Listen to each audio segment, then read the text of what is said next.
আসসালামু আলাইকুম ওয়া রাহমাতুল্লাহ। স্ক্রিনে যে মূর্তিগুলো দেখতে পাচ্ছেন, এগুলো মানুষের হাতে বানানো কোনো পাথরের মূর্তি নয়, বরং এর সবগুলোই আসল প্রকৃত মানুষ।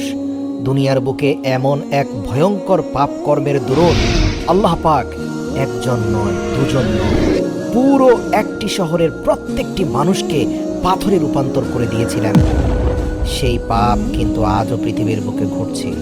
প্রিয় দর্শক, আল্লাহর গজব নেমে এসেছিল বর্তমান ইতালির পম্পেই সিটিতে। কি পাপ করেছিল পম্পেই সিটির জনগণ, জানবো আজকের এই ভিডিওতে। প্রিয় দর্শক, প্রথমে আপনাদেরকে জানিয়ে রাখি, এই পম্পেই সিটি এবং এই পুরো শহরের জনগণের পাথর হয়ে যাওয়ার মূল ঘটনাটি আবিষ্কৃত হয়েছে 1891 খ্রিস্টাব্দে। ইতালির একটি মরু এলাকাতে একজন কৃষক বসবাস করত। এটি ইতালির এমন একটি এলাকা ছিল যেখানে দূর দূরান্ত পর্যন্ত পানি দেখা যেত না।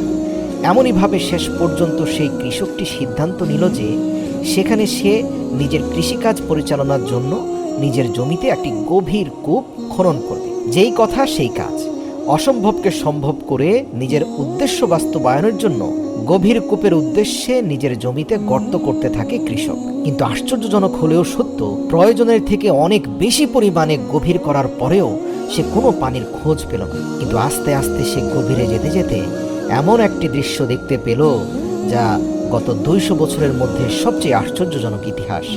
অর্থাৎ কৃষক কুয়া খনন করতে মাটির নিচ থেকে একটি নতুন শহর বের হয়ে আসলো, যা অন্তত 2700 বছর অর্থাৎ 2700 বছর পর পৃথিবীর মানুষ খুঁজে পেয়েছে।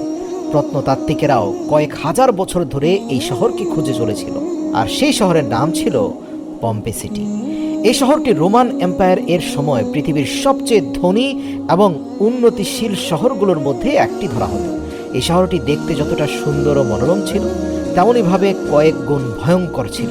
ঐতিহাসিকগণ লিখেছেন যে এই শহরের মানুষজন এমন এক ব্যবসায় জড়িত ছিল যার কারণে মাত্র 200 থেকে 300 বছরের মধ্যে পুরো পৃথিবীর সবচেয়ে ধনী শহরে পরিণত হয় এই শহরটি। আর এই ব্যবসার কারণে পৃথিবীর নানান প্রান্ত থেকে মানুষজন এই পম্পে শহরে আসতে থাকে। কিন্তু আপনি জেনে আশ্চর্য হবেন, এটি হচ্ছে পৃথিবীর একমাত্র শহর যারা প্রকাশ্যে সর্বপ্রথম পৃথিবীর ইতিহাসে নিষিদ্ধ পল্লী তথা নারী ব্যবসার প্রচলন করে। নাউযুবিল্লাহ। শুধুমাত্র এই নোংরা অশ্লীল ব্যবসার কারণেই পুরো পৃথিবীর বুকে এই শহরটি হয়ে গিয়েছিল সবচেয়ে আধুনিক এবং সবচেয়ে বেশি পরিমাণে অর্থশালীদের মিলন মেলা। এই শহরে বসবাসকারী যুবতীদের কথা তো বাদই দিলাম, বৃদ্ধ, ছোট বাচ্চা, শিশু, এমনকি অন্যান্য শহর থেকে সুন্দরী নারীদেরকে ইচ্ছায় অনিচ্ছায় বন্দি করে কিনে বিভিন্নভাবে নিয়ে এসে তারা এই শহরের মধ্যে এই নোংরা নিষিদ্ধ পল্লীর কাজে যুক্ত করত, জবরদস্তিমূলকভাবে। এদের অবস্থা এত নিচে নেমেছিল যে প্রত্যেকটি ঘরে একটি করে কুঠির ছিল, যেখানে সুন্দরী যুবতীদেরকে নিয়ে তারা এই নোংরা অশ্লীল ব্যবসায় যুক্ত করত। সোজা কথা বলতে গেলে এই শহরের সম্পূর্ণ ইকোনমি তথা জিডিপি শুধুমাত্র এই ব্যবসার উপর নির্ভরশীল ছিল। এই শহরের রাজমহলে বসবাসকারী মহিলারাও এই নোংরা ব্যবসা থেকে মুক্ত ছিল না। বড় বড় উজির এবং জেনারেলদের স্ত্রীরাও এই নোংরা কাজে লিপ্ত থাকত। সবচেয়ে আশ্চর্যজনক বিষয়, এমন নোংরা কাজ করার জন্য তারা লজ্জা অনুভব করত না। বর্তমান পৃথিবীতেও এই কাজ চলছে, কিন্তু গর্বের সাথে কেউ বলছে না। সবাই এই পরিচয় দিতে লজ্জা পায়, গোপন রাখে।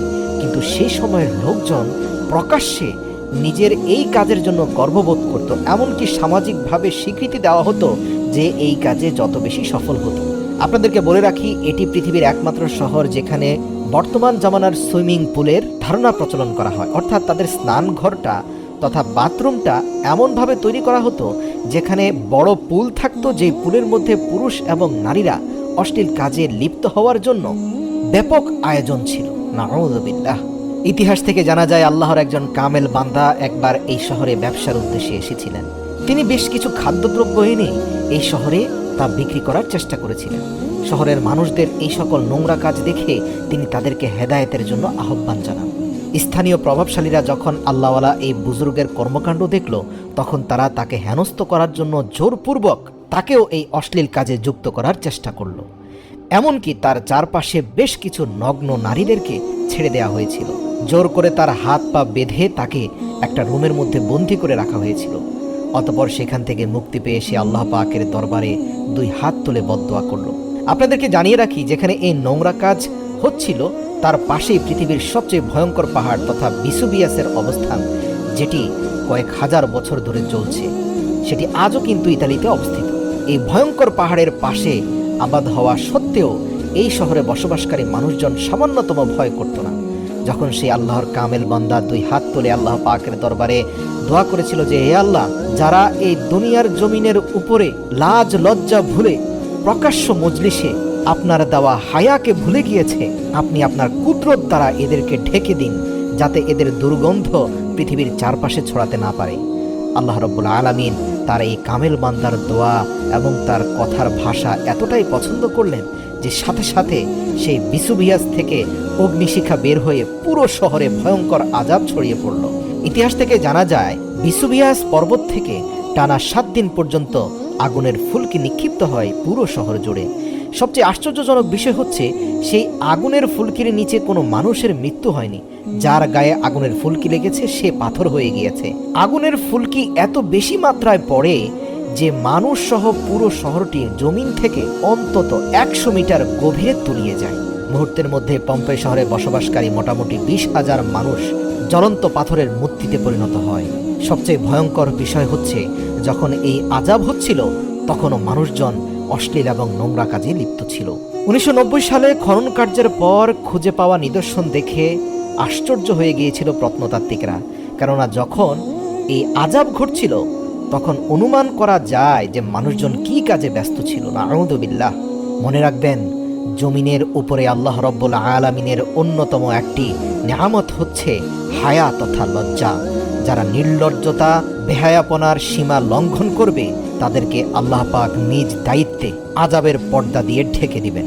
তাই আল্লাহ পাকের আযাবের পর্দা দ্বারা আজীবনের জন্য ঢেকে যাওয়ার পূর্বে নিজেকে এখনই শালীন পোশাক দ্বারা ঢেকে নিন, আর যাবতীয় অশ্লীলতা আর পাপাচারের হাত থেকে নিজেকে রক্ষা করুন।